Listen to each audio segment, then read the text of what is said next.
ইরে গুপিল তই দেখোন আগতকৈ বেছিহে বগা বগা বগা হয়ে যাই আছে তই কিবা বেলেগ পাউডার মাখিছে নেকি কি কয় পাউডার নহয় রে চাকৰি বদলিছে মানে আগতে কয়লা কাৰখানাত চাকৰি আছিল এখন আটা ময়দা কাৰখানাত চাকৰি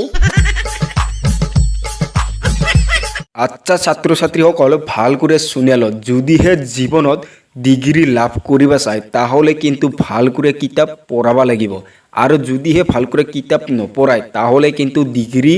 নাপাব স্যাৰ মই কিন্তু আপোনাৰ কথাত একমত নহলং কিয় কিয় নহল কত গুপিল মানে স্যাৰ থাৰ্মোমিটাৰৰ তো কোনো লেখা পঢ়াই নাই তাৰ পিছতো থাৰ্মোমিটাৰৰ বহুত ডিগ্ৰী আছে একদিন গোপিলে এটিএমত টকা ওলাবৰ কাৰণে গেল এতিয়া এটিএমত কিছু অসুবিধাৰ কাৰণে এটিএম কাষ্টমাৰক কল কৰিলে হেল্ল' স্যাৰ হয় কব আপোনাৰ কেনেদৰে সহায় কৰিব পাৰো স্যাৰ এটিএমত টাকা ওলাবাৰ কাৰণে আহিলং আৰু এটিএমত এটিএম কাৰ্ড ভৰোৱাৰ জাগা আছে কিন্তু এটিএম পিন কোড ভৰোৱাৰ জাগা নাই ওহো মানে ছাৰ এইটো আপোনাৰ এটিএম পিন কোড সোমাব নালাগে অকল এটিএম কাৰ্ডখনহে সোমাব লাগে কি কয় স্যার এটিএমত তো লিখা আছে please enter your pin number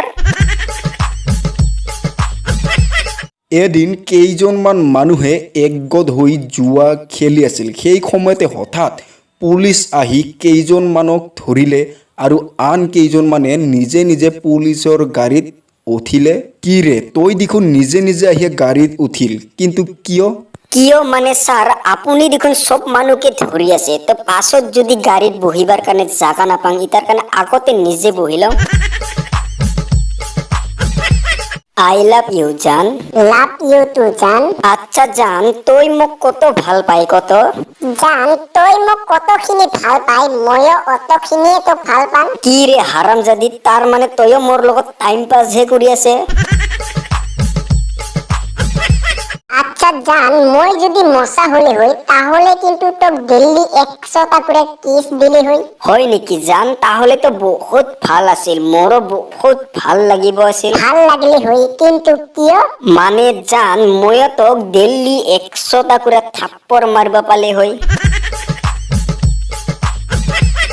আচ্ছা বন্ধু আমি একটা গেম খেলাং দে হয় নেকি কি গেম মই তোক তিনটা প্রশ্ন পুছিম কিন্তু তই তিনটা প্রশ্নের উত্তর উল্টা তার মানে ভুল করে দিবা লাগবা আর যদি ভুল করে দিবা পাই তাহলে তই জিতিব হব আচ্ছা হ'ব দে পুছে কি প্ৰশ্ন ভাৰতেৰ প্ৰধানমন্ত্ৰী কাই মোৰ বাবা আচ্ছা পৃথিবীৰ আটাইতকৈ শক্তিশালী ব্যক্তি কাই পৃথিৱীৰ আটাইতকৈ শক্তিশালী ব্যক্তি মই আচ্ছা তাহলে 3 নাম্বার প্রশ্ন তোর মাও কয়টা বিয়া করাইছে কি যে পাগলা নিচিনা কথা কয়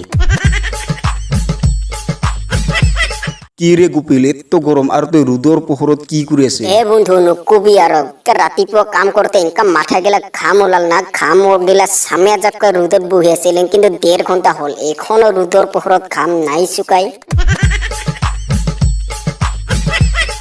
আৰে বন্ধু আমাৰ ঘৰত একাজি দামাই পিপিরা আছে না সালা পিপিরার অত্যাচারত ঘুমাবাই জুলুম হয়ে যাচ্ছে পিপিরা মারার একটা সহজ উপায় দেখতো এ বন্ধু চিন্তা নকৰবি মোৰ তাত একদম সহজ উপায় আছে হয় নাকি কি উপায় ফটাফট কত আচ্ছা তাহলে তুই এক কাম কৰ তোমাৰ ঘৰত থকা চিনিৰ লগত ঝালুক গুড়া মিক্স কৰি থবি তাৰ পিছত যেতিয়া পিপিৰা গিলে চিনি খাব তেতিয়া তো পিপিৰা গিলে ঝালা লাগিব তাৰ পিছত পিপিৰা গিলে পানী খাবাৰ কাৰণে পুখুৰীৰ পানীত যাব আৰু পুখুৰীৰ পানীত গেলে পিপিৰা গিলা তো ভিজিব তেতিয়া পিপিৰা গিলাই পানী শুকাবাৰ কাৰণে জুইৰ ওচৰত আহিব আৰু জুইৰ ওচৰত তই একটা বম ৰাখিয়া থবি তাৰ পিছত যেতিয়া পিপিৰা গিলা আহিব তেতিয়া কিন্তু বম ফুটিয়া দিবি সব পিপিৰা মৰিয়া যাব এই মূর্খ গিলা সবাই শুন এবার যদি তুমিরা পরীক্ষাত ফেল হয় তাহলে কিন্তু তোমার গোটাই চুলি কাটিয়া দিম তালকা করে দিম ও স্যার এটাই তো মই ভাবি আছো আপনার মাথাত চুলি কিয় নাই আচ্ছা গুপিল আজি তোর কিয় দেরি হল মানে স্যার রাস্তাত একজন মানুষ 500 টাকা হারাইছিল হয় নেকি তার মানে তুই 500 টাকাটা বিছিরিয়া দিছে নহয় স্যার 500 টাকাটা মই লয়াহে দাউরাইছং স্যার যদিহে নিউটন আপেল গছৰ তলত না থাকে একটা কাঠল গছৰ তলত থাকিলে হই তাহলে তো ভাল আছিল ৰে কিয় মানে স্যাৰ নিউটনৰ সূত্ৰ গিলা মনতেই না থাকে আচ্ছা একটা কথা মনত ৰাখিবি, যি ঠাইত গোবৰ থাকিব ওই ঠাইৰ গাছগিলা কিন্তু দীঘল হয়, আৰু যি ঠাইত গোবৰ নাথাকে ওই ঠাইৰ গাছগিলা কিন্তু দীঘল নহয়। ও স্যাৰ এখনহে কথাটা বুঝা পালং, ছোৱালী গিলাৰ চুলি কিয় দীঘল হয় আৰ লৰা গিলার চুলি কিয় দীঘল নহয়। আচ্ছা গোপিল কত তো কি কাম করিয়া বেশি ভাল লাগে? স্যার পুখুরীর পানিত গা ধুইয়া। কিয়? মানে স্যার পুখুরীর পানিত গা ধুইয়া ধুইয়া মূর্তিয়া দিলেও কিন্তু কায়ো গমেই নাপায়। আচ্ছা গোপিল তোর তো ভৰি ভাঙিছে, ভাল করে বেন্ডেজ করিবা লাগিব রে। হয় নেকি? কই টাকা লাগিব? 500 টাকা লাগিব। ইসরা 100 টাকা লস খাই গেলাম রে। কিয় কি হয়েছে? মানে এই কাম করার আগতে তিরিটা 450 টাকাই খুঁজিছিল। কি গোপিল আজি এত ফুর্তিত আসে যে? ফুর্তি মানে মোর একটা ভাল পার্টনার আছে, ওর ছোলা কিনা গিলা যদি 3 মাস হয় তাহলে কিন্তু ছোলা গিলা সব মুখ দে। হয় নেকি? তাতে ফুর্তি হবা লাগা কি আছে? মানে আজি পার্টনারর বিয়া হওয়া 3 মাস কমপ্লিট হল।